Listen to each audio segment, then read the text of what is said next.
രംഗച്ചേട്ടനെ നമ്മൾ കുറച്ചും കൂടെ നേരത്തെ പരിചയപ്പെടേണ്ടായിരുന്നല്ലേ?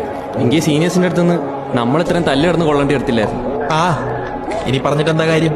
കൊള്ളേണ്ട കൊണ്ടില്ലേ? എന്നിട്ട് എന്താട്ടാ നിങ്ങളുടെ സീനിയേഴ്സ് എന്നിട്ട് അതൊന്നും ഇല്ലാട്ടാ, ചമ്മ കോളേജിലെ സീനിയേഴ്സ്.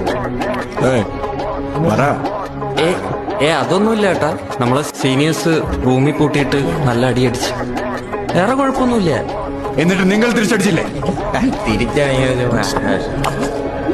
നിങ്ങൾ തിരിച്ചടിച്ചില്ലേ? അയ്യോ ചേട്ടാ, അവരൊക്കെ അത്യാവശ്യം ലോക്കൽ സപ്പോർട്ടും കാര്യങ്ങളൊക്കെ ഉള്ളത്.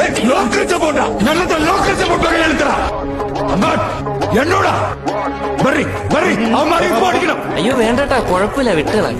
നിങ്ങൾ വന്നില്ലെങ്കിൽ ഞാൻ നിങ്ങളെ അടിക്കും.